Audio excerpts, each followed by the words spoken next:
அன்பானவர்களே, தினம் ஒரு தூதன் வழியாக உங்களை சந்திக்கிறேன். ஆண்டவர் இயேசு கிறிஸ்துவின் நாமத்தில் வாழ்த்துகிறேன். இந்த நாளிலே சங்கீதங்களின் புஸ்தகம் 46:11.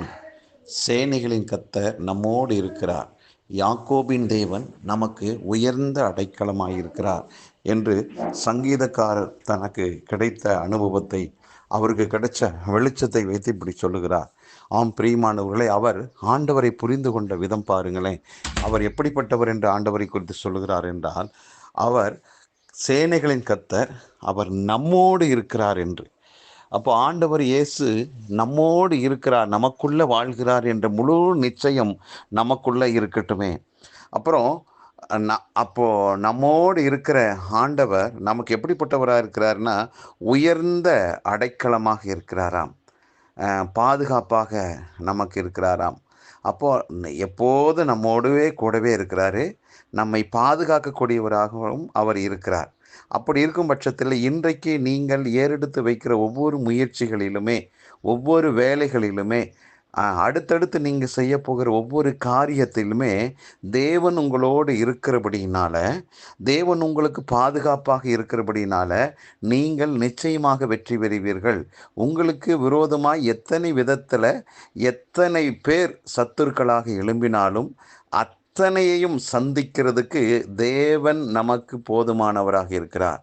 அவர் நமக்கு கொடுத்த பாதுகாப்பு சத்துருவினுடைய எவ்வளோ பெரிய ஆயுதத்தையும் தாங்கி அதற்கு எதிர்கொண்டு தப்புவிக்க போதுமானதாக இருக்கிறது. ஆகவே இன்றைக்கு எதிரிகள் கூட்டத்திலிருந்து வரக்கூடிய எந்த விதமான இரைச்சலின் சத்தத்தை கண்டு பயப்படாதீர்கள்.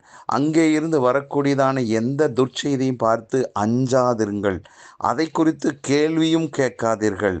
கர்த்தர் உங்களோடு என்னோடு இருக்கிறார், எனக்கு அவர் போதுமான பாதுகாப்பாக அவர் இருக்கும் பட்சத்தில் எந்த விதத்திலும் சத்துரு எந்த தந்திரத்தை வச்சு என்னை ஜெயிக்க முடியாது, என்னை வீழ்த்த முடியாது.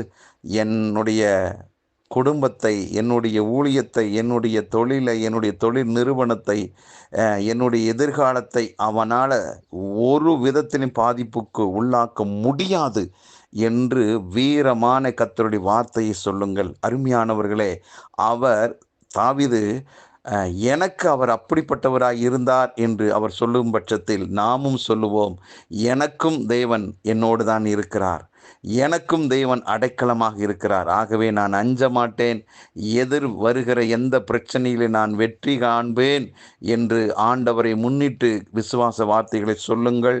நீங்கள் அந்த குறிப்பிட்ட விஷயத்தில் வென்று காண்பிப்பீர்கள். சத்துருவின் முகத்தில் கரி பூசினது போல இருக்கும். எந்த விதத்திலும் சத்துரு ஜெயிக்க ஆண்டவர் விடமாட்டார். எப்பொழுதும் நீங்களே வெற்றியாளராக இருப்பீர்கள். ஏனென்றால் ஆண்டவர் உங்கள் பிள்ளை. ஆண்டவருக்கு நானும் நீங்களும் பிள்ளைகளாக இருக்கிறோம். அவர் நமக்கு பரம தகப்பனாக இருக்கிறார். ஆகவே பயப்பட வேண்டிய அவசியமில்லை. கர்த்தருக்கு எப்பொழுதும் நன்றி சொல்லுங்கள்.